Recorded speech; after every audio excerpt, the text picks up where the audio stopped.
Astaghfirullah.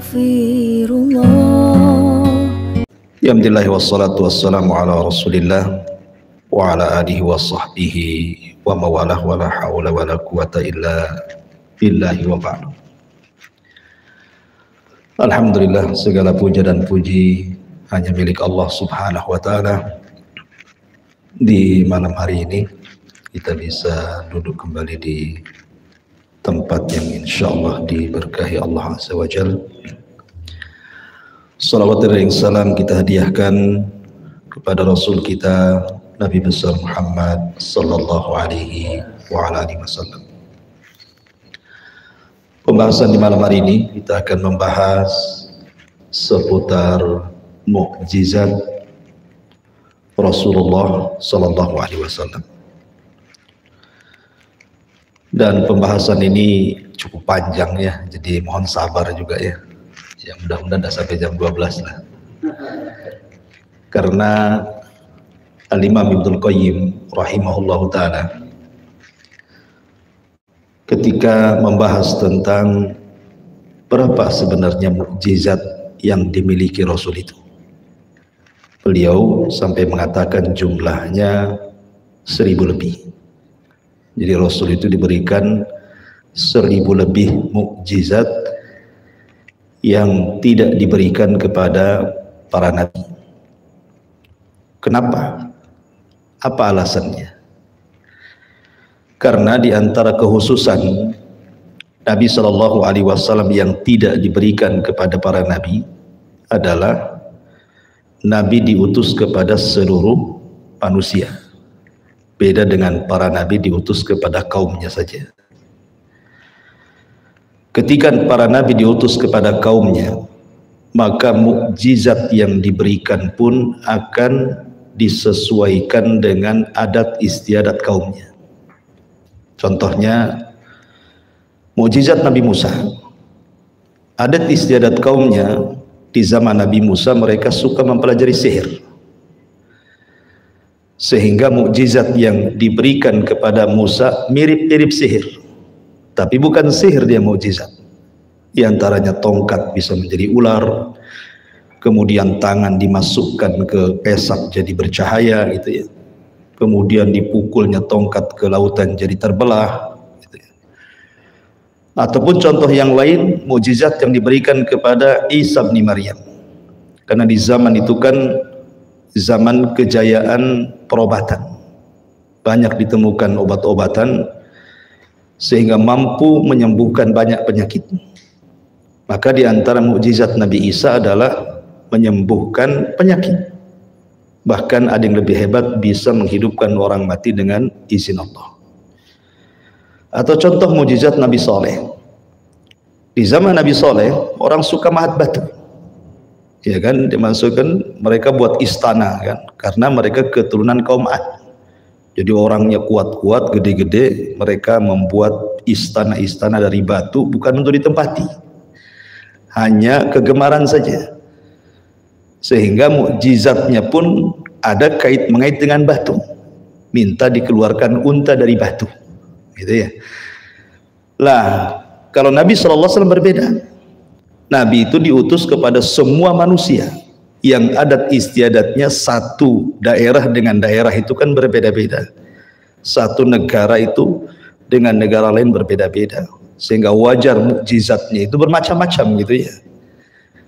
Ada yang berkaitan dengan masalah perobatan, ada yang berkaitan ya semacam keanehan-keanehan macam sihir tapi bukan sihir mukjizatnya.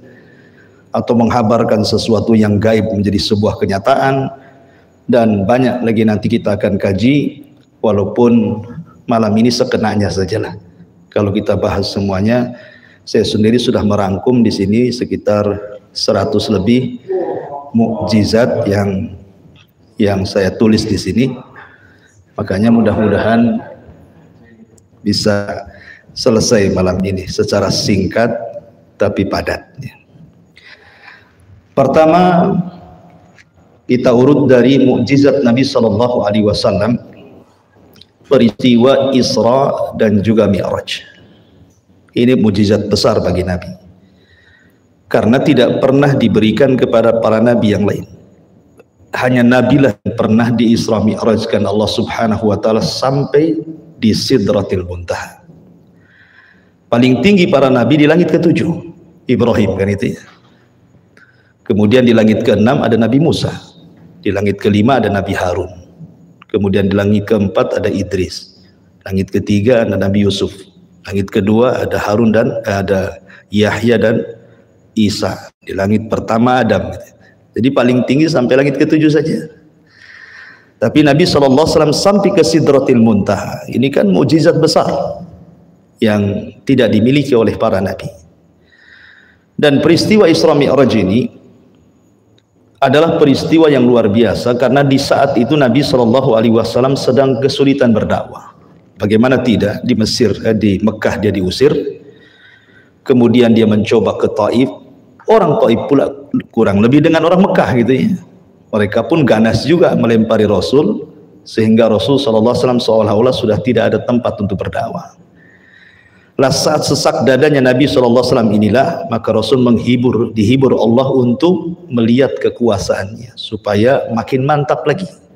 Lah sejak itulah, maka Rasul SAW di hari ketika kesedihan menumpuk, istri meninggal, paman meninggal gitu ya, maka Rasul 1 tahun sebelum hijrah di Isra Mi'rajkan. Dan ini mukjizat yang pertama. Kemudian mukjizat yang kedua, insyiqaqul qamar, terbelahnya bulan. Dan ini atas permintaan orang-orang Quraisy sebenarnya. Jadi orang-orang Quraisy kafir itu datang kepada Rasul dan mengatakan, kalau engkau seorang nabi, buktikan mukjizatmu. Kemudian Nabi SAW mengatakan, apa yang kalian kehendaki? Tiba-tiba mereka menginginkan bahwa bulan itu dibelah jadi 2. Kan luar biasa ya. Kalau ada yang mengatakan Musa alaihi salatu wassalam mampu membelah lautan, mukjizatnya dengan tongkat, Nabi pula lebih hebat dibandingkan Musa. Bukan lautan yang dibelah, bulan dibelah dia. Gitu kan? Dan itu juga disyaratkan dalam Al-Quran. Iqtarabatis sa'atu wan syaqqal qamar. Ya, ketika bulan terbelah menjadi 2, di mana potongannya, belahannya turun di atas Jabal Abi Qubais dan belahannya tetap di langit dan disaksikan seluruh manusia. Kalau mukjizatnya Nabi Musa kan yang disaksikan orang-orang yang hadir di situ saja kan, ketika terbelahnya lautan. Tetapi mukjizatnya Rasul disaksikan semua manusia, itu pun disangka sihir.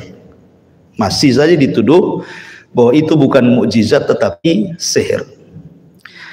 Kemudian yang ketiga, nab'ul ma min baini asabihi, di mana keluar air memancar dari jari jemari Nabi SAW. Dan ini bukan kali pertama, berkali-kali peristiwa seperti ini. Dan itu sebagaimana dikisahkan oleh Jabir bin Abdullah ketika perjanjian Hudaybiyah. Kalau Nabi Musa alaihi salatu wassalam di bumi linglung atau ardutih, ketika Bani Israel diuji oleh Allah karena mereka tidak mau jihad membebaskan Palestina, maka mereka akhirnya diadab oleh Allah, tidak bisa keluar dari negeri itu.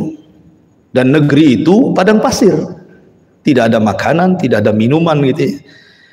Sehingga ketika mereka meminta makanan, Musa alaihi salatu wassalam berdoa, turunlah manna dan salwa. Kemudian mereka pengen minum, maka Musa memukulkan tongkatnya ke batu, maka keluarlah 12 mata air, 12 aina gitu ya. Tetapi Nabi Shallallahu Alaihi Wasallam tidak memukulkan ke batu, justru air keluar dari jari-jarinya. Sampai ketika itu Jabir bercerita, kami ketika di Hudaybiyah itu air sedikit, untuk berwudu tidak cukup, minum pun tidak cukup. Akhirnya kemudian air yang tinggal 1 bejana itu oleh Nabi Shallallahu Alaihi Wasallam dimasukkan jari-jarinya, kemudian para sahabat wudu, orang sebanyak itu tidak habis-habis tuh airnya, keluar dari jari jemari Nabi Shallallahu Alaihi Wasallam. Dan ini juga salah satu mukjizat Nabi Shallallahu Alaihi Wasallam. Kemudian berikutnya Haninul Jada'i, di mana mimbar tempat Rasul yang biasa naik di situ tiba-tiba menangis. Jadi kisahnya begini, ada seorang sahabat namanya Tamim ibn Aus Ad-Dari. Tamim ibn Aus Ad-Dari ini yang pernah berjumpa dengan Dajjal, ya, di sebuah pulau ketika terdampar kapalnya, kemudian berjumpa dengan binatang yang berbulu, kemudian diarahkan, tiba-tiba ada orang yang dirantai, kemudian dialog, ketakutan, akhirnya kemudian Tamim ibn Aus Ad-Dari pun berusaha keluar dari pulau itu.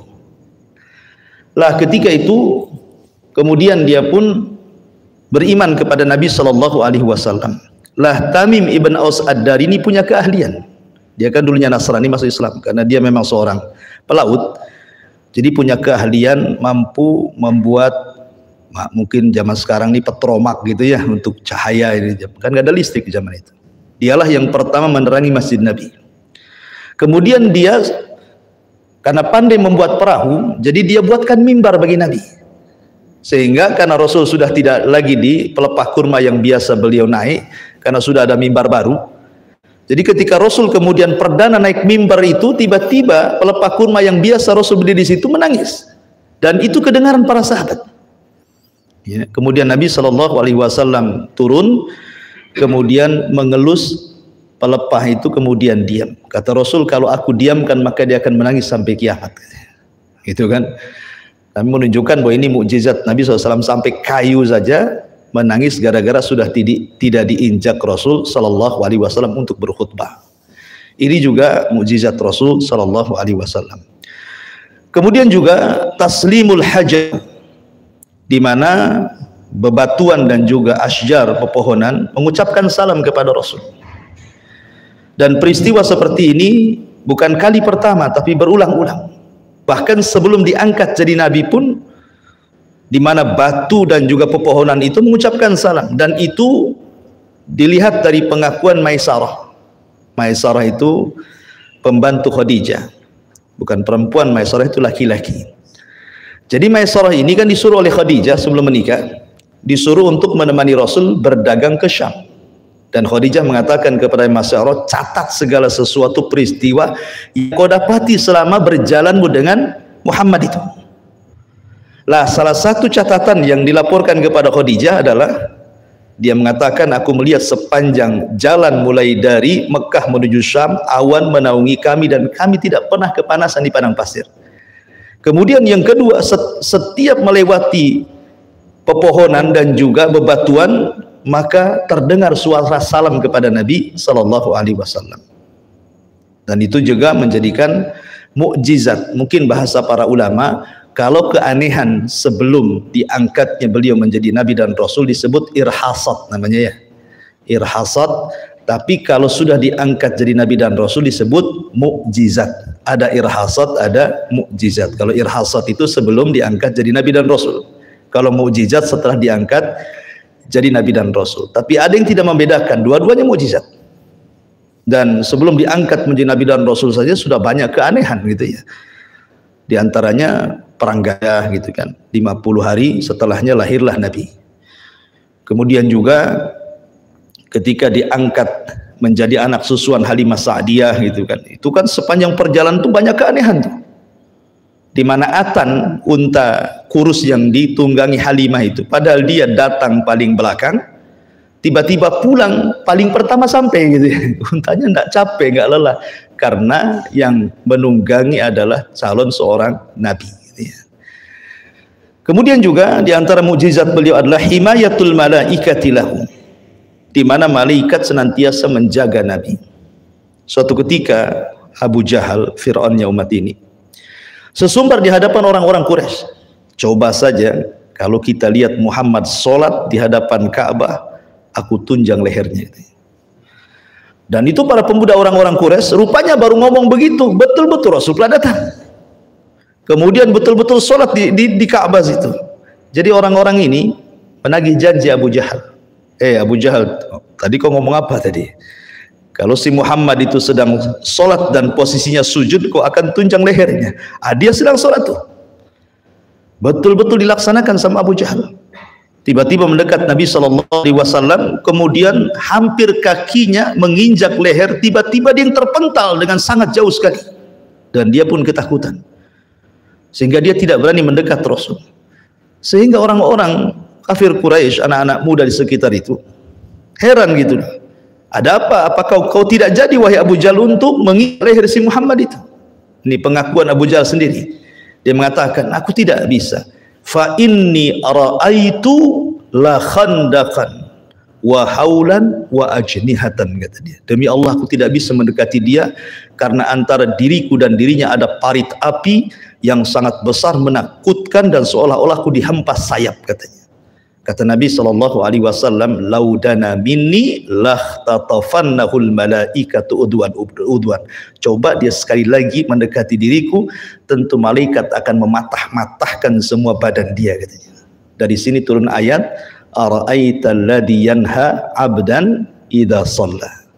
Ara'aita in kana 'alal huda aw amara bittaqwa. Ya. Ini juga mukjizat Nabi SAW, penjagaan para malaikat. Kemudian juga di antara mukjizat Nabi SAW adalah sama'u li ahlil kubur.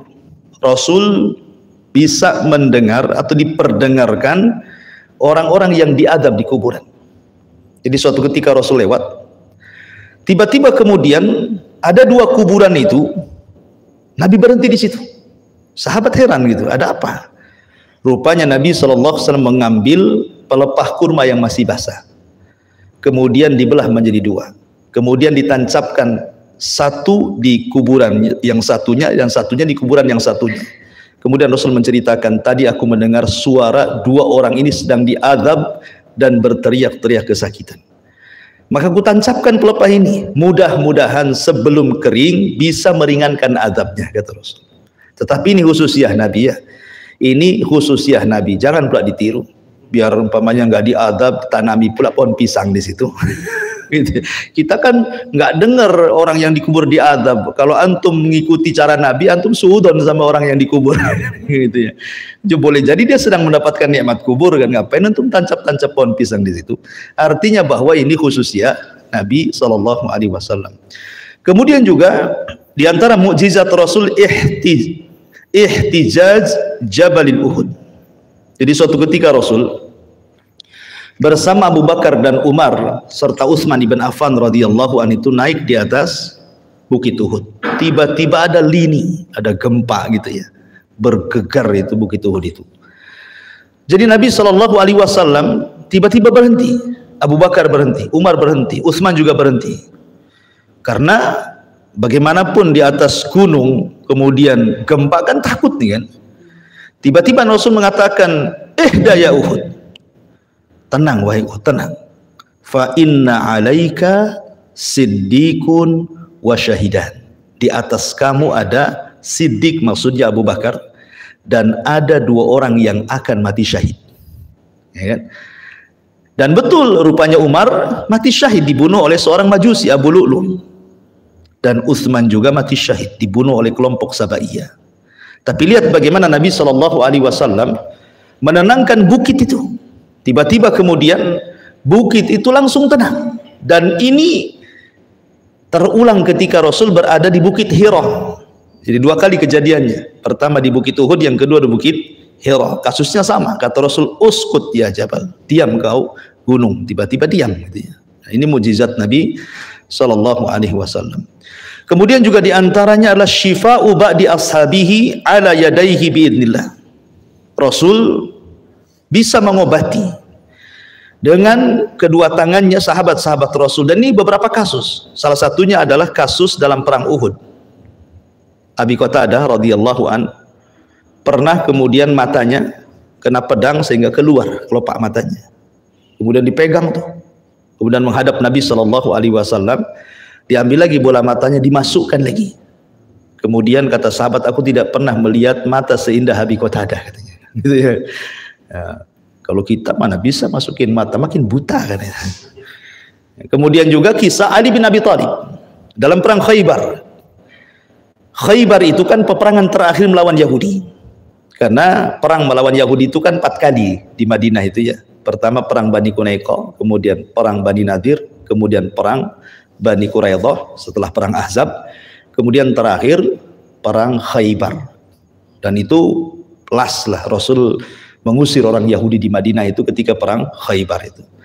Lah Yahudi kan suka membuat benteng mereka. Jadi daerahnya itu dibentengi, sehingga sulit menembus benteng, itu sulit sekali gitu ya. Sampai akhirnya Abu Bakar diutus, tidak bisa juga jebol bentengnya. Beberapa orang diutus, tidak bisa juga jebol bentengnya. Sampai akhirnya suatu malam Nabi SAW mendapatkan wahyu bahwa besok benteng itu akan jebol.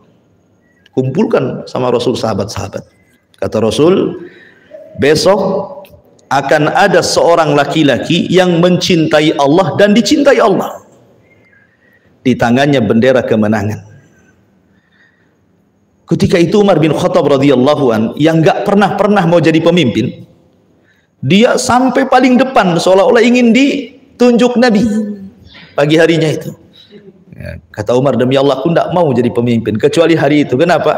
Karena Rasul memberikan muqaddimah, orang yang memenangkan perang ini dia mencintai Allah dan dicintai Allah, itu masalahnya. Ya kan, orang kan pengen dicintai Allah gitu ya. Akhirnya tiba-tiba Nabi SAW mencari pula orang yang nggak ada di situ. Kata Rasul, aina Ali? Di mana Ali? Katanya.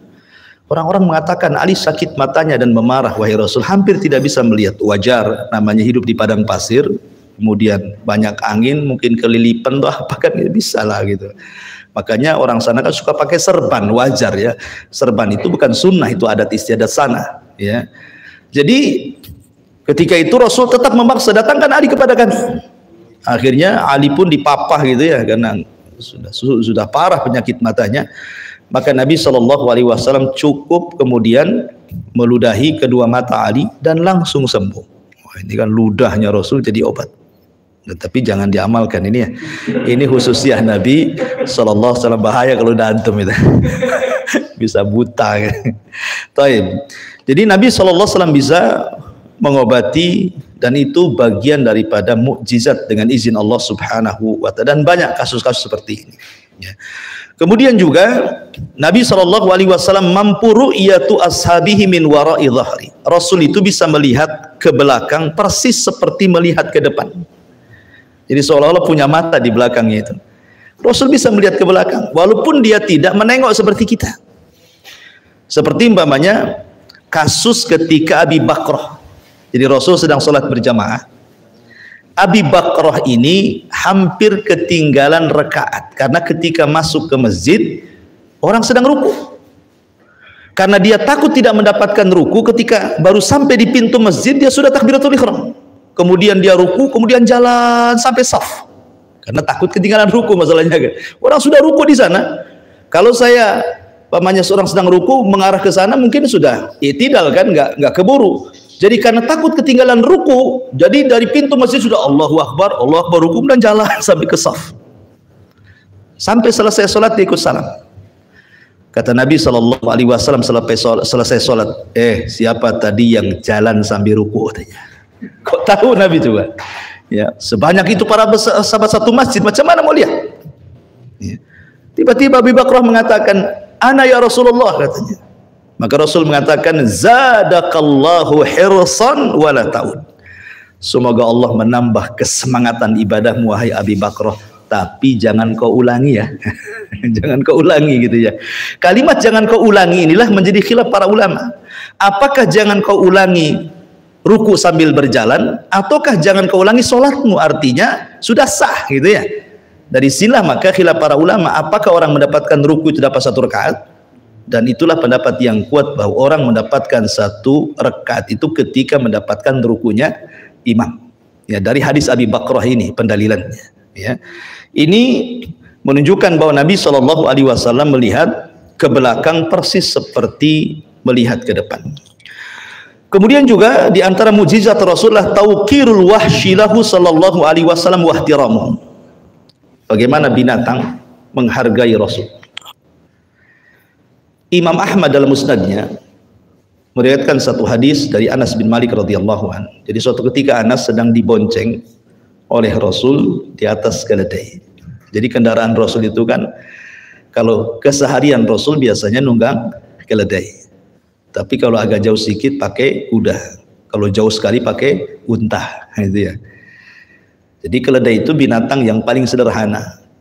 Ya, begitulah kesederhanaan Nabi gitu ya. Kalau bisa antum beli 3 mobil lah ya. Mobil Combat 1 yang jelek gitu ya untuk operasional ya. Kalau yang jauh yang agak cantik sedikit gitu ya. Jadi Nabi SAW suatu ketika membonceng Anas, belusukan di ganggang kota Madinah. Tiba-tiba kemudian terlihat oleh seekor unta, dikejar sama unta itu. Orang-orang sudah khawatir, kenapa unta itu mengejar Nabi? Tiba-tiba kemudian unta itu persis menghadang di depan keledai Rasul. Secara tiba-tiba buruk, tiba-tiba sujud unta itu, kemudian menangis, ya kan? Sampai air matanya nampak di pipi unta tersebut. Maka Rasul langsung turun, kemudian mengusap air matanya, kemudian Rasul berteriak, "Man sahib hadal jamal?" Siapa pemilik unta ini? Faja'a fatan minal ansor, datang anak muda dari Ansor. "Ana ya Rasulullah, aku pemiliknya wahai Rasul." Maka Rasul marah dan mengatakan, "Afala tattaqillah ya fulan? Tidakkah kau bertakwa kepada Allah wahai fulan? Allati mallakakallahu iyyaha, Allah sudah kuasakan unta itu kepadamu. Fa innahu syaka alayya, lihat untamu mengadu kepadaku. Untamu mengadu kepadaku. Fa innaka tuji'uhu wa tut'ibuhu, engkau hanya bisa mempekerjakan tapi engkau tidak bisa mensejahterakan unta ini. Kau membuat dia letih dan lapar." Nah, unta saja paham kemana harus mengadu. Kadang-kadang kita ini persoalan-persoalan itu tidak paham. Padahal jelas aduan kita ini kepada Allah dan Rasulnya. Idza tanaza'tum fi syai'in farudduhu ila Allah wa Rasul. Kalau kalian bermasalah sebuah perkara, larikan perkara itu kepada Allah dan Rasulnya. Jangan pula lari ke adat pula. Ya, lari ke perasaan, lari ke adat gitu ya. Walaupun adat itu bersinggungan dengan syariat, nggak peduli, dibela-belanya gitu ya. Jadi itulah Islam mengajarkan solusi terbaik itu kembali kepada Allah dan Rasulnya. Lo unta ini lo nggak paham apa-apa, nggak berakal pun, tapi dia tahu kemana mengadu. Ini kan sebuah faedah bagi kita bahwa unta ini memberikan pelajaran kepada kita bahwa solusi dalam setiap permasalahan kita ini hanya ada pada Allah dan Rasulnya. Selain itu tidak akan dapat solusi terbaik. Lah ketika sahabat nih melihat unta ini sujud, protes mereka. "Rasul, ini unta nggak berakal. Dia sujud kepadamu. Harusnya kami yang berakal yang sujud kepadamu." Maka Rasul SAW mengatakan, tidak. Lau amarallah, lau amur an yasjud ahadun li ahadin la amartul mar'ata an tasjuda li zawjiha li idhami haqqiha. Kata Nabi SAW, kalau seandainya Allah perintahkan aku, kalian sujud kepada yang lainnya, maka yang pertama kali kuperintahkan seorang istri sujud kepada suaminya, karena besarnya haknya, tapi itu pun tidak diperintahkan, ya kan? Ini diantara mukjizat yang ke-14.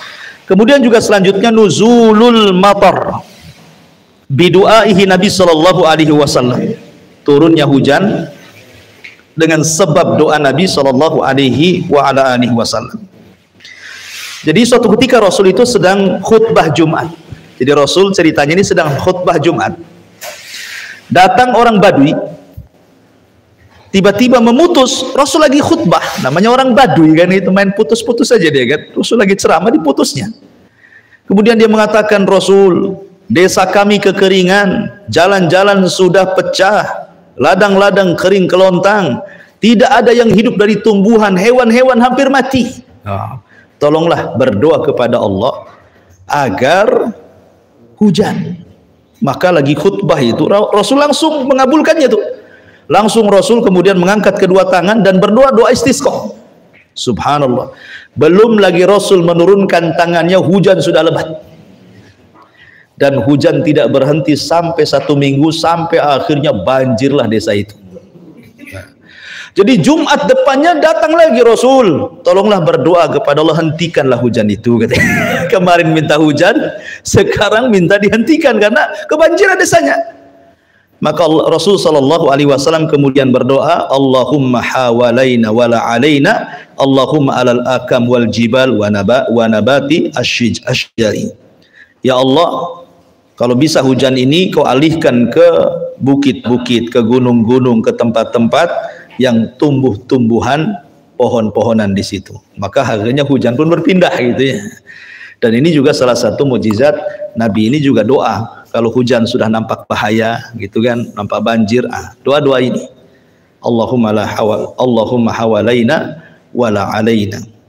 Kemudian juga di antara mukjizat Nabi sallallahu alaihi wasallam, Nabi sallallahu alaihi wasallam pernah mencekik syaitan. Ya, jadi Rasul itu pernah mencekik setan. Jin, ya, dari kalangan jin. Dan itu peristiwanya ketika sholat. Datang setan menggoda Nabi.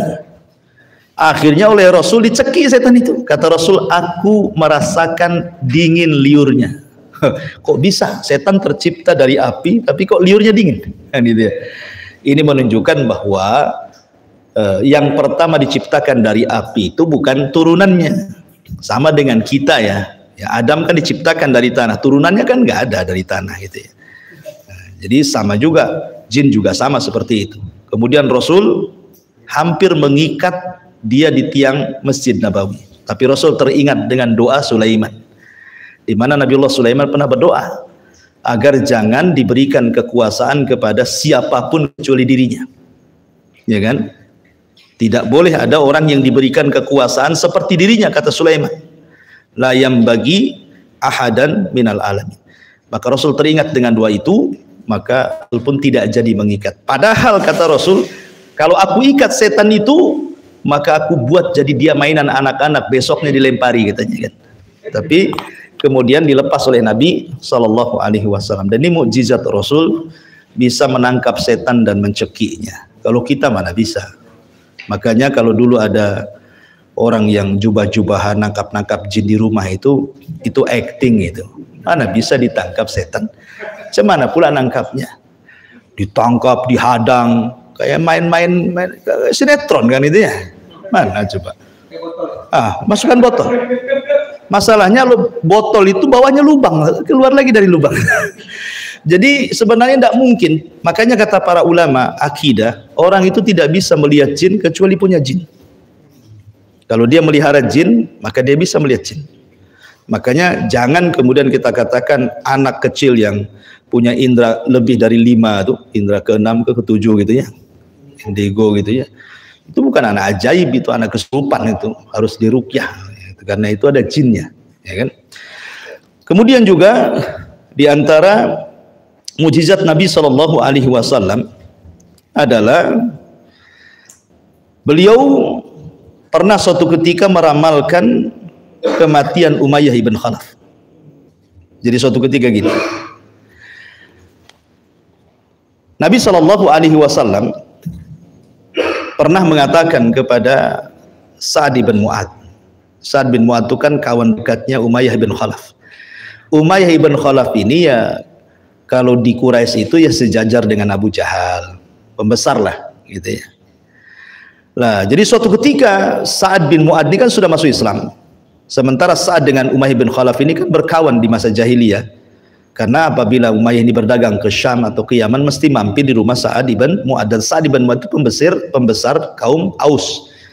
Dan Aus itu bagian daripada Ansor gitu ya. Jadi suatu ketika Sa'ad bin Mu'ad di umroh, kemudian dia mampir ke rumahnya Umayyah. Dan Umayyah berjanji untuk menemani dia tawaf. Ketika tawaf berjumpa dengan Abu Jahal, dimakinya sama Abu Jahal, kalau engkau bukan kawannya Umayyah sudah kubunuh katanya. Oh, ini Sa'ad bin Mu'ad digertak gitu, bukan takut ya, dia pemimpin Aus. Coba saja kalau kau bunuh aku katanya, kalian semua yang dagang dari Mekah ke Syam ataupun ke kota Yaman tidak ada satupun yang selamat, baik harta atau jiwanya. Ditantang balik gitu ya. Akhirnya kemudian sebelum pulang Sa'ad ibn Mu'ad menyampaikan kepada Umayyah bahwa kau akan mati di luar haram katanya. Itu Nabi yang ngomong gitu. Kau akan mati di luar haram wahai Umayyah. Kau jangan keluar dari haram katanya. Lah ketika peristiwa Badar, perang Badar, kan ketika itu kan yang menjadikan peristiwa Badar meletus itu kan karena kafilahnya Abi Sufyan yang pulang dari Syam membawa dagangan orang-orang Quraisy. Rasul ingin mengambil hak sebagaimana ketika Muhajirin mereka hijrah dari Mekah ke Madinah, hartanya diambil, sekarang berbalik. Rasul mau mengambil harta mereka sebagai balasan karena mereka sudah mengambil harta mereka ketika hijrah. Akhirnya Abu Sufyan ini juga orang cerdas, ngirim mata-matanya. Dan dia ketahuan bahwa Rasul sedang mengarahkan pasukan. Maka dia segera mengirim satu penunggang kuda namanya Domdom. Bayangkan tuh, secepat kilat dia ke Mekah memberitahu Abu Jahal. Abu Jahal mempersiapkan pasukan besar sekitar 1000 pasukan lebih, karena Rasul kan hanya membawa sekitar 314 orang saja gitu ya. Lah ketika itu Abu Jahal itu kan menginginkan bahwa orang-orang Quraisy itu, terutama pemimpin-pemimpinnya harus ikut. Lah salah satunya Umayyah gitu ya. Sementara Umayyah terbayang-bayang dengan perkataan Sa'ad bin Mu'adz bahwa engkau akan mati berdasarkan sabda Nabi di luar haram. Lah ini Badar kan di luar haram kan itu. Tidak mau dia dirayu Abu Jahal. Ayolah kamu keluar, kalau nggak keluar kabilahmu tidak akan keluar katanya. Tidak mau, tetap nggak mau dia.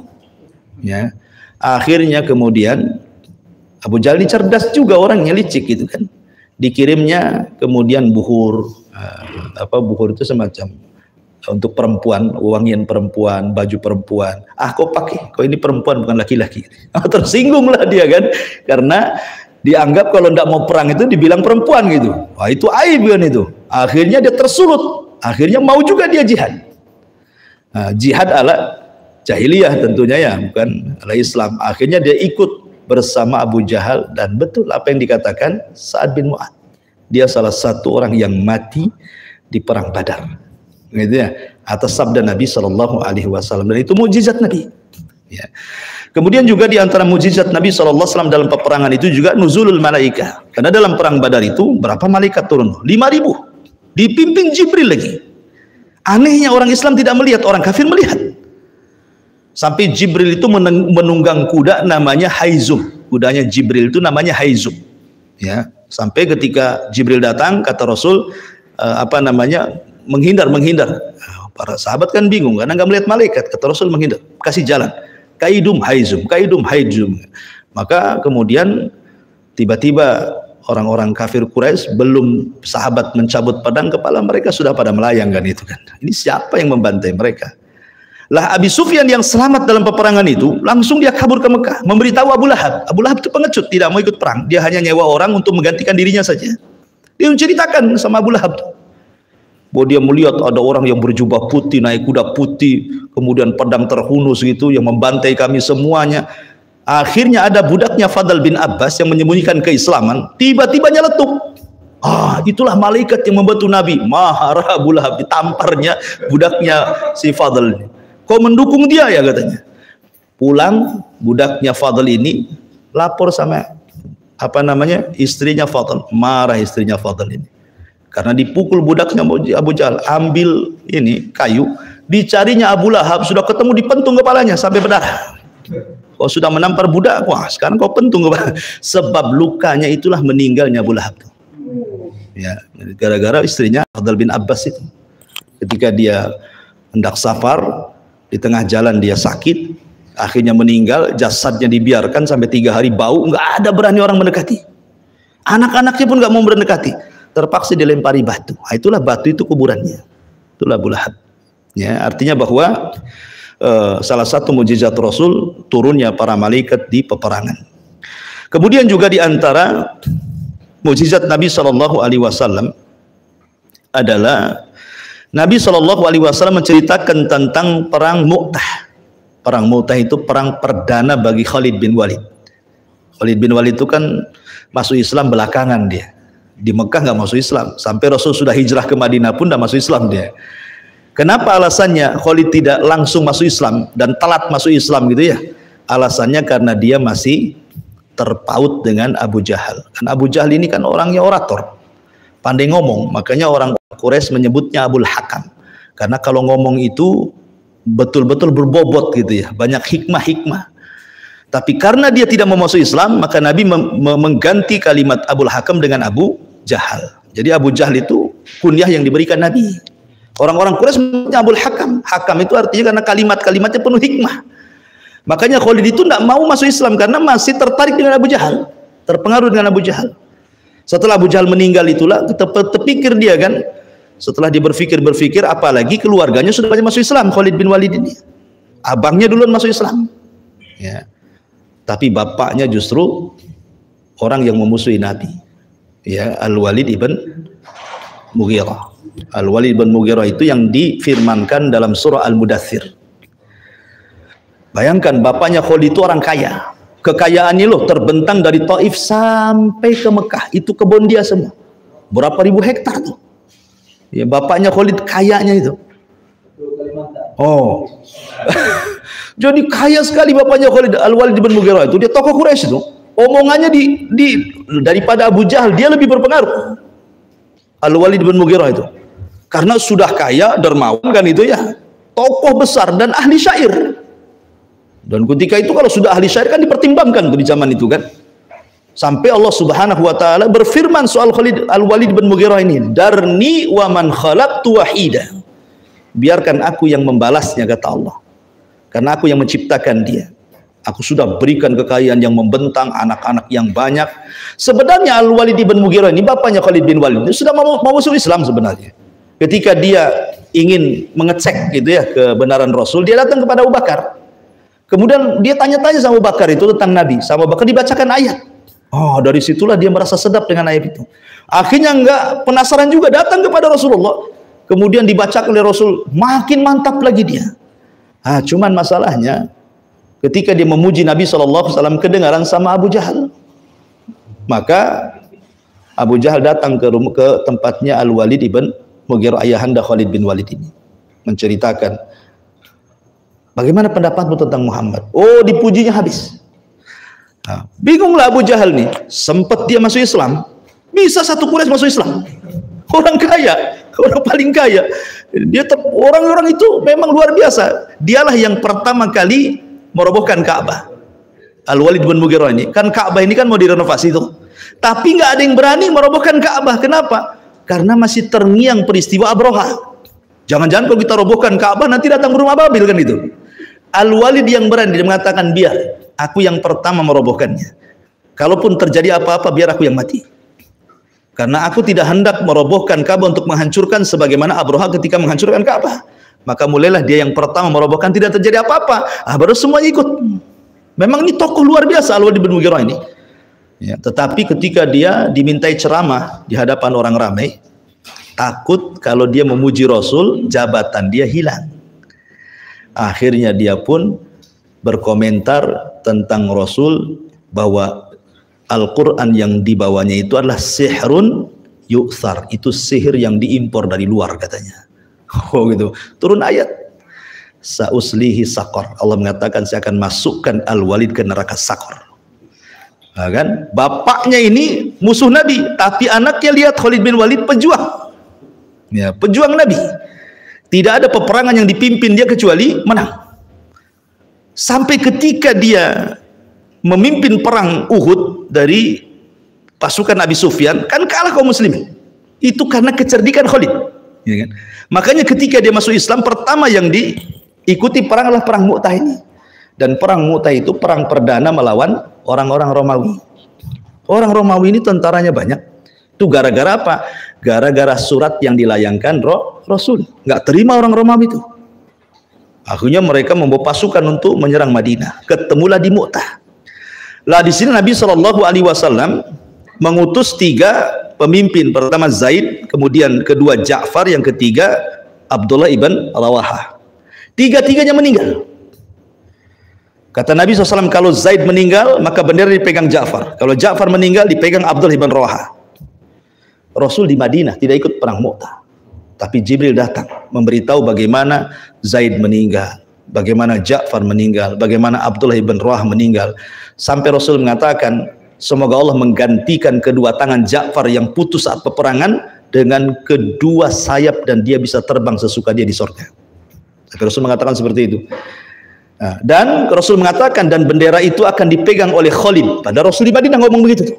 Ya. Betul, ketika dalam perang Mu'tah itu pasukan sahabat sudah bingung gimana pemimpinnya mati semua. Nah, pemimpin kan yang dijagokan cuma 3. Khalid jadi pasukan biasa kan, itu perang perdana dia masalahnya kan. Tapi karena orang melihat bagaimana pengalaman Khalid ketika masih kafir, maka sahabat langsung melirik Khalid. Kau yang mengganti. Akhirnya dengan gaya Khalid berperang, bayangkan dia bisa memukul mundur orang-orang Romawi. Walaupun tidak mengalahkan, tetapi minimalnya mereka tidak menyerang Madinah. Makanya ketika Khalid pulang dengan pasukan, dilempari sama penduduk Madinah itu. Firarun minal qital. Kenapa kalian lari dari peperangan katanya? Kenapa kalian tidak mati syahid saja? Yang lempari anak-anak, perempuan, ibu-ibu tuh, lihat. Nah, tapi Rasul membela Khalid dan pasukannya. Mereka tidak lari, tetapi mereka akan kembali, kata Rasul. Mereka hanya mundur sesaat dan akan kembali gitu ya.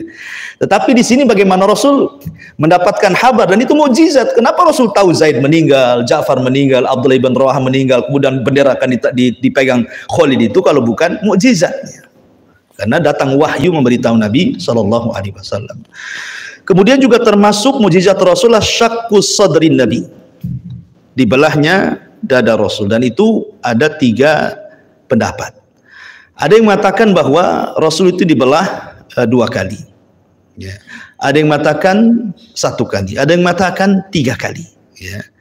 Dan pendapat yang rajih wallahu alam, Rasul dibelah dadanya 2 kali itu yang rajih 2 kali. Pertama saat usia 4 tahun di pangkuan Halimah Sa'diyah, dibelah dadanya oleh malaikat, diambil jantungnya, kemudian dicuci dengan air zam-zam, di bejana emas, kemudian dimasukkan dan dijahit kembali. Tentu ini medisnya malaikat, ya kan? Kalau medisnya orang matilah kan itu ya. Kemudian ketika saat peristiwa Isra dan Mi'raj, sebelum dinaikkan Rasul dibelah dada lagi. Pendapat yang 3 kali ketika saat diutus jadi nabi. Nah, tapi hadisnya lemah, ya. Maka cuma 2 yang sahih dibelah dadanya Rasul, dan itu sebuah mukjizat. Bayangkan, dikeluarkan jantungnya, dibersihkan, sampai ketika dimasukkan tidak ada penyakit hati. Itu kan luar biasa. Ya, kita ini hari-hari penyakit hati, entah hasad, entah sakit hati, entah dendam, entah sedih, macam-macam gitu di hati kita ini ya. Ya, penyebabnya pun gak jelas kadang tuh. Ya.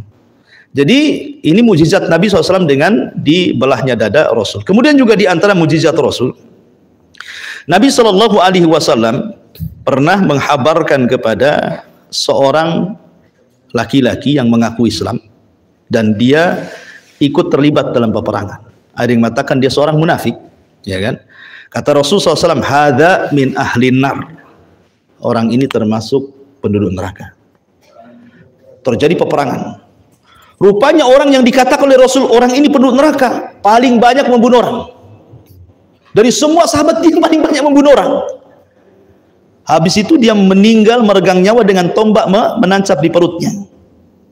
Kemudian sahabat heran, kenapa Rasul mengatakan dia penduduk neraka sementara di tangan dia orang-orang musyrik sudah banyak yang mati.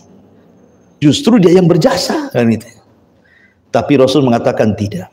Dia penduduk neraka. Kemudian ternyata orang ini ketika tombak di perutnya, dia tidak sabar. Kemudian dia pun menancapkan dengan cara bunuh diri, karena tidak tahan sakit, malah ditancapkan sekali supaya cepat mati. Berarti dia tidak mati syahid, tapi mati bunuh diri. Dari sini maka ini juga penghabaran seperti ini bentuk mukjizat Nabi SAW. Kemudian juga di antara mukjizat Nabi SAW adalah Rasul pernah menghabarkan tentang sosok laki-laki. Rasul tidak pernah melihat. Namanya Uwais ibn Amir al-Qarani. Kata Rasul, siapa di antara kalian yang berjumpa dengan Uwais ibn Amir al-Qarani, mintalah doanya. Karena orang ini lau aqsama 'ala Allah la abarrah. Kalau dia sudah bersumpah kepada Allah, doa apa saja dikabulkan. Rasul tidak pernah berjumpa dengan Uwais. Uwais pun tidak berjumpa dengan Nabi. Padahal hidup satu zaman. Dan Uwais itu orang Yaman, Rasul tinggal di Madinah. Uwais ini ingin berjumpa dengan Nabi sebenarnya, cuman karena terhalang dengan ibunya, sakit dia tidak mau meninggalkan ibunya. Dia betul-betul habiskan waktunya hanya untuk merawat ibunya. Jadi dia ingin ke Madinah menjumpai Rasul, nggak kesampaian sampai Rasul meninggal. Tapi Rasul tahu. Kata Rasul, kalau kalian berjumpa dengan Uwais ibn Amir al-Qarani, dulu dia punya penyakit albino, kalau sembuhkan tinggal 1 dirham sebagai sisa dari penyakit itu. Sebagai tandanya kalau kalian ingin ketemu, cari dia punya tanda ini. Dulu punya penyakit albino, disisakan 1 dinar saja di badannya. Lah, para sahabat bingung siapa Uwais ini? Ya. Umar, Utsman, Ali, semua para sahabat, siapa hebat kali Uwais ini? Padahal dia bukan sahabat, dia tabi'in, karena tidak berjumpa dengan Nabi. Lah Umar ini orang yang paling pengen tahu tentang Uwais ibn Amir al-Qarani ini. ketika dia jadi khalifah, setiap ada rombongan haji dari Yaman, selalu dicegat sama Umar. Afikum Uwais, ada nggak orang namanya Uwais? Kata mereka nggak ada. Nunggu tahun depan lagi. Datang lagi kafilah dari Yaman, dicegat lagi. Afikum Uwais, ada Uwais nggak di antara kalian? Nggak ada. Tunggu tahun depan lagi. Jadi setiap tahun Umar itu mencegat kafilah dari Yaman.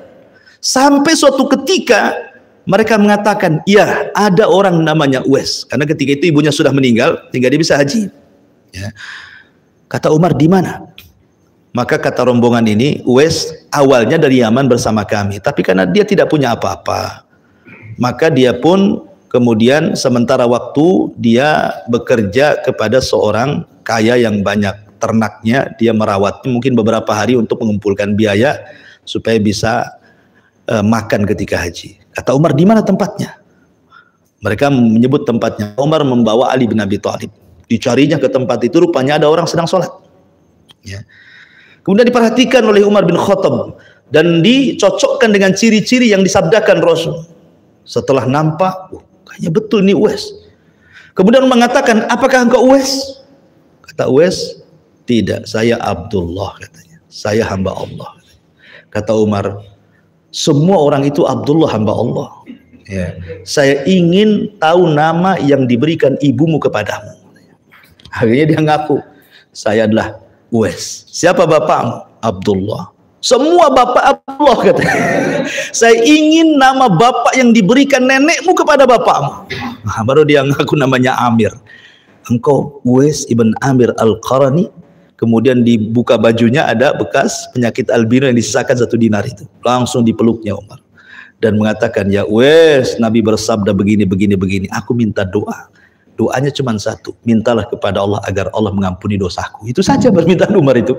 Coba bayangkan. Ya, kalau kita datang kepada Uwais, tolonglah doakan saya kaya, bisa beli mobil, cepat kawin kan itu ya. Gitu ya. Jadi gitu. Kalau Umar hanya minta aja doanya Uwais itu supaya diampuni. Tapi Uwais mengatakan, enggak, kau lebih utama daripada diriku. Kau seorang sahabat Amirul Mukminin gitu.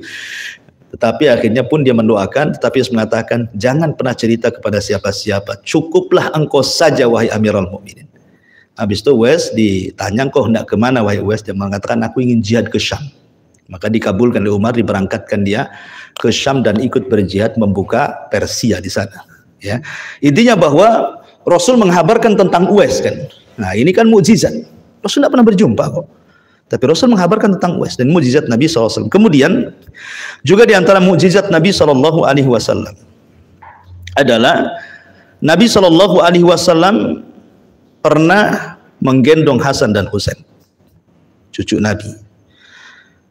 Anak Rasul itu tidak, maksudnya anak laki-laki Rasul kan meninggal dunia semuanya. Kenapa Nabi tidak boleh punya anak laki-laki hidup? Ya, ada beberapa alasan. Karena kenapa Qasim meninggal di usia 2 tahun? Kemudian Qasim ini kan lahir sebelum Rasul diangkat jadi Nabi. Dan itu anak pertama. Ya, di usia 2 tahun dia meninggal.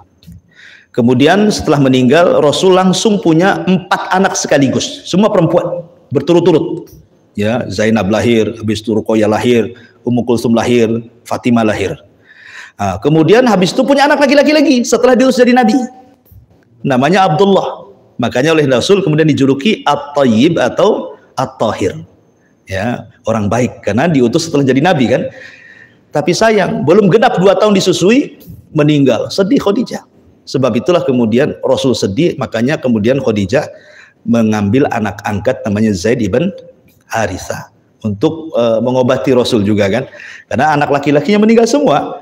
Maka dicarikan budak namanya Zaid ibn Harithah, diangkatlah jadi anak angkat sebagai ganti daripada putra-putra beliau yang meninggal gitu ya. Kemudian di akhir hidup Rasul Allah takdirkan punya anak lagi, tapi bukan dari Khadijah. Khadijah sudah meninggal kan itu ya. Ini kan sudah hijrah dan itu di akhir-akhir kehidupan beliau, dari Maria budaknya yang dihadiahi oleh Muqawqis Raja Mesir kepada Nabi, namanya Maria Qibtiyah. Digauli Rasul punya anak namanya Ibrahim. Baru setahun 6 bulan meninggal juga Ibrahim. Pertanyaannya, kenapa anak-anak laki-laki Nabi harus meninggal semua?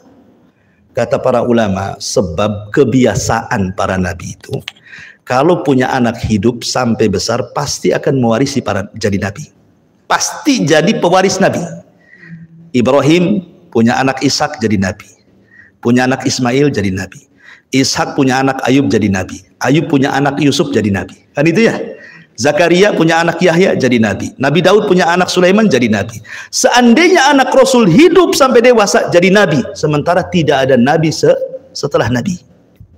Rasul yang mengatakan la nabiyya ba'di, tidak ada Nabi sepeninggalku. Dan Allah mengatakan khataman nabiyyin, penutup para Nabi. Kalau Nabi sudah ditutup Rasul, berarti tidak akan diwarisi. Makanya tidak ada yang hidup anak-anaknya. Karena kenabian itu dari jalur laki-laki. Ya, Hasan dan Husain ini dari jalur perempuan kan, Fatimah. Makanya tidak jadi Nabi. Karena kenabian itu dari jalur laki-laki semuanya. Makanya kemudian Hasan dan Husain ya tidak jadi Nabi, ya cucu Nabi saja. Kemudian alasan yang kedua, kata para ulama, kalau seandainya anak Nabi ada yang sampai dewasa gitu ya, maka akan terjadi pengkultusan, ya kan? Sekarang aja keturunan Nabi banyak yang dikultuskan, ya kan? Habaib itu ya. Ya kadang-kadang terlalu orang mengkultuskan gitu ya. Padahal yang membedakan orang dan kemuliaan itu adalah takwa seseorang kepada Allah Azza wa Jalla. Lah, Rasul itu pernah menggendong Hasan dan Husain.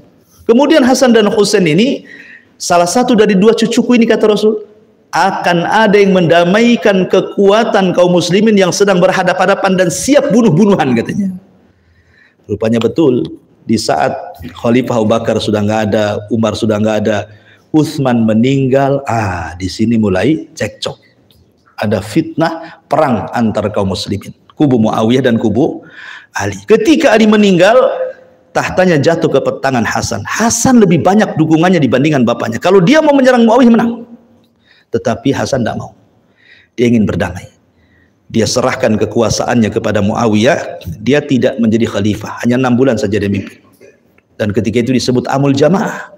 Dan betullah sabda Nabi, di antara dua cucuku ada yang mendamaikan. Kalau Hasan ketika itu terhasut, tidak boleh menyerahkan, perang tuh.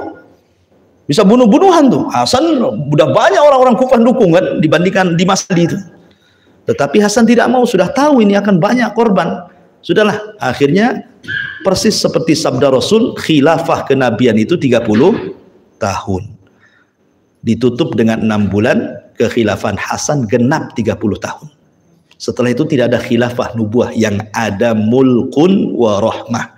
Kerajaan tetapi diliputi rahmat. Nah, raja pertama inilah Muawiyah bin Abi Sufyan. Sampai kapan? Sampai tumbangnya, sampai mulkun wa rahmah itu, sampai mulai dari Muawiyah bin Abi Sufyan sampai runtuhnya Turki Utsmani. Itu masih khilafah, masih berdasarkan hukum Islam, walaupun banyak kezaliman tetapi masih menerapkan hukum Islam, ya kan? Baru setelah khilafahnya Utsman, baru sudah kekuasaannya sudah banyak kezaliman, diktator dan begitu seterusnya. Dan nanti di akhir zaman lah khilafah nubuah itu akan muncul ketika munculnya Imam Mahdi. Tapi yang jelas bahwa di sini Rasul mengatakan kepada dua cucunya ini menjadi sebuah kenyataan, dan ini mujizat. Ya, mujizat yang Allah Subhanahu wa taala berikan kepada Nabi sallallahu alaihi wasallam. Kemudian juga Rasul memprediksi dengan wahyu tentunya kematian Utsman. Ya, Utsman bin Affan itu kan sudah diprediksi sama Nabi. Ketika Abu Bakar masuk, kata Rasul, habarkan kepada Abu Bakar dia di sorga. Umar masuk, kata Rasul, habarkan kepada Umar dia di sorga. Utsman masuk, kata Rasul, habarkan dia di sorga, tetapi ada tetapinya. Fa'abshirhu bil jannah ala balwa tusibuh, kata Rasul. Kabar gembirakan kepada Utsman, dia akan masuk sorga, tapi dia akan mendapatkan masalah besar, kata Rasul gitu ya. Akan dapat musibah besar dia. Ya. Dan Allah sudah memberikan baju kekhilafahan, kalau ada yang merebut jangan kau lepaskan, kata Rasul. Kan betul. Ketika itu datang orang-orang Sabaiyah meminta agar Utsman turun atau mati. Tapi dia teringat dengan sabda Rasul, engkau akan diberikan baju kekhilafahan, kalau ada yang mencabut jangan kau lepas, walaupun sampai mati. Akhirnya meninggal Utsman karena mempertahankan selaku pemimpin, dan itu kebijakan Utsman. Seandainya Utsman bin Affan ketika itu melepas kepemimpinan, maka kepemimpinan akan menjadi mainan. Asik setiap ada orang meminta turun kan ribut sebuah negara kalau seperti ini. ya kan? Tapi Utsman tidak, dan itu kaidah ahli sunnah gitu ya, seperti itu, mempertahankan pemerintahan gitu ya. Kemudian di antara mukjizat Nabi SAW juga adalah Nabi SAW menghabarkan tentang kematian Ammar bin Yasir.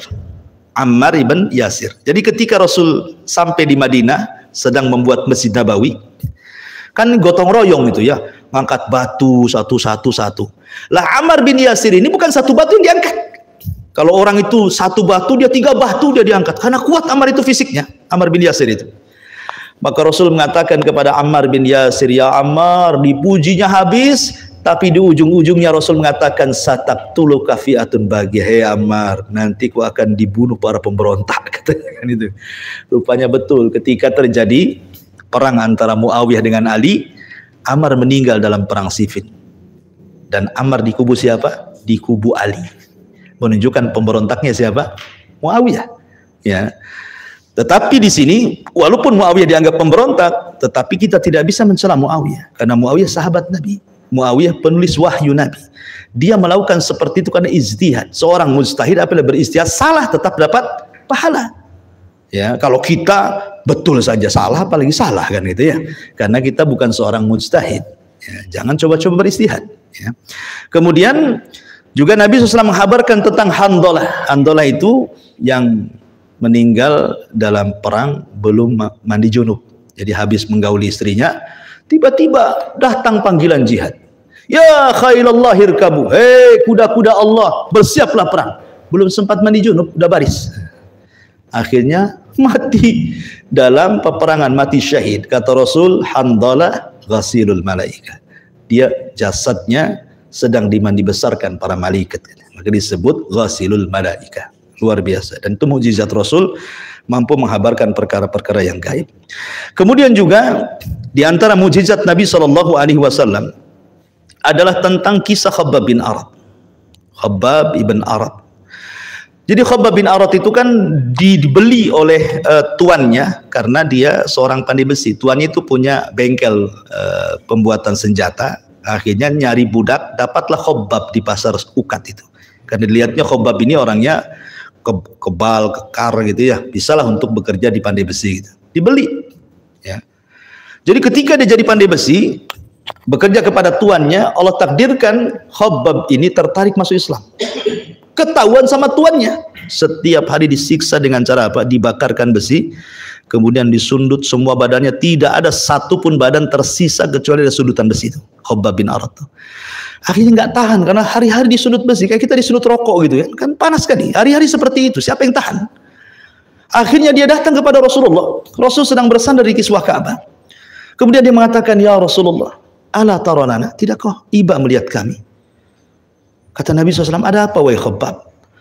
Maka Khabbab mengatakan, ya Rasulullah, ala tad'u lana, ala tastaghfir lana. Rasul berdoalah kepada Allah agar Allah menyegerakan kemenangan bagi kita. Saya sudah lelah, sudah capek seperti ini. Tapi Rasul mengatakan, ya Khabbab, diingatkan tentang umat dulu, kata Rasul. Dulu loh ada orang dikubur hidup-hidup. Mereka tidak meninggalkan keimanan. Ada yang digergaji badannya jadi 2 seperti Ashabul Uhdud itu, kisah Ashabul Uhdud itu kan. Tidak meninggalkan agamanya. Ada di sisi dengan sir besi sampai tulang dengan dagingnya terpisah pun mereka kokoh dengan keimanan mereka. Ya Khabbab, kau tergesa-gesa, nanti loh akan ada kemenangan. Sampai orang berjalan dari Son'a ke Hadral Maut tidak takut kecuali kepada Allah. Ya, sampai diucapkan seperti itu. Dan betul menjadi sebuah kenyataan. Hadral Maut, Son'a itu kan kinayah daripada negeri Yaman. Negeri Yaman masuk Islam. Ya. Dan itu menunjukkan bahwa mukjizat Nabi SAW, kemenangan itu sudah terjadi, bukan hanya di Yaman saja, sampai ke Syam itu menyebar sampai ke sini. Bahkan Rasul pernah diperlihatkan ujung timur, ujung barat, selatan dan utara kan. Dan itu menunjukkan bahwa Islam akan sampai ke ujung-ujung itu. Dan sekarang sudah menjadi kenyataan, di semua benua ada Islam sampai ke sini Islam, ya kan. Kemudian juga diantara, jam berapa ini? 10 menit lagi lah, ya kan. Saya pun sila ini lama-lama pegal juga. Iya, baru sembuh asam urat masalahnya. Baik, kemudian juga diantara mukjizat Nabi SAW Rasul itu pernah mengatakan kepada sahabat tentang lalat, ya kan? Rasul mengatakan apa? Idza dakhalat dubabu fi ina'i ahadikum, apabila seekor lalat masuk nyemplung di sini nih, di minuman salah seorang di antara kalian, kata Rasul, falyagmisu, celupkan dalam-dalam, ambil, buang, minum. Nah, kata Rasul gitu ya. Kalau mau diminum maksudnya nggak ada air lagi. Kalau nggak suka ya dibuang saja. Artinya kalau nggak ada air lagi, cuman itu saja, tiba-tiba ada lalat dan kita masih butuh dengan air itu, jangan langsung dibuang, celupkan dulu, kata Rasul. Kenapa? Karena di satu sayap terdapat penyakit dan di satunya ada penawarnya.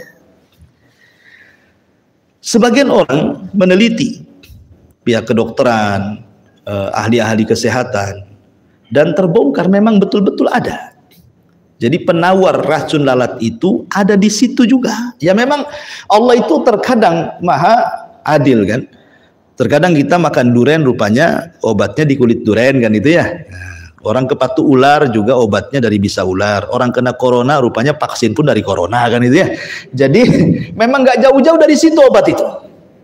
Ya, diteliti dan itu mukjizat tadi. Ya. Kemudian ketika Nabi SAW bicara tentang jumlah persendian manusia, zaman dulu mana meneliti persendian berapa jumlah sampai sejumlah-jumlahnya, sedetil-detilnya Rasul tahu. Siapa yang ngasih tahu? Ya Allah lah kan itu. Dalam sebuah hadis Nabi SAW mengatakan, innahu khalaqa kulla insanin min bani Adam ala sittina wa thalathumiyati mifsal. Sesungguhnya Allah menciptakan manusia itu dari bani Adam, jumlah persendian itu 360 sendi. Dan setelah diteliti oleh pakar kesehatan memang ada 360 persendian manusia itu. Ya, menjadi sebuah kenyataan gitu ya. Diteliti memang segitu jumlahnya. Ya. Kemudian juga ketika Rasul menceritakan tentang proses manusia kan, kehamilan kan, janin yang 40 segumpal sperma, 40 berikutnya segumpal darah, 40 berikutnya segumpal daging, sampai ditiupkan roh dan begitu seterusnya.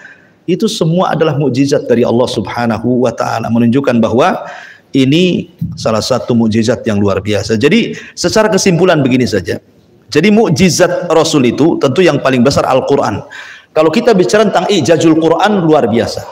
Ya, Quran itu ditinjau dari aspek sejarah, aspek sains, aspek macam-macam ya. Itu sudah dibuktikan kebenarannya.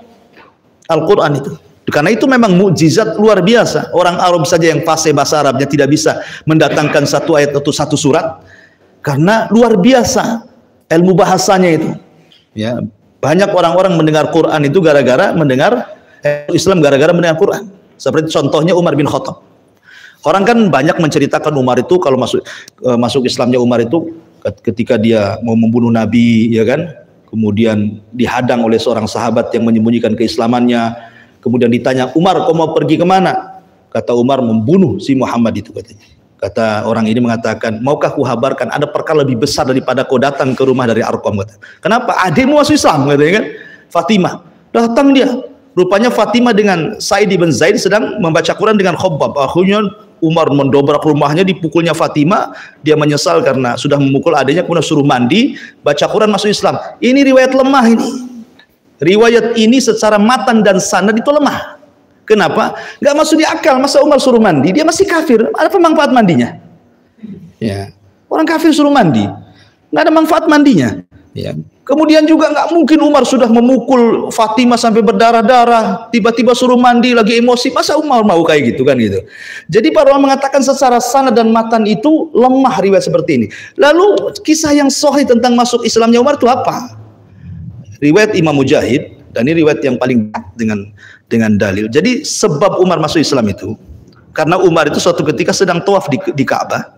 Rasul sedang sholat. Ya. Kemudian Rasulullah SAW membaca suratul Qaf dari situ ya.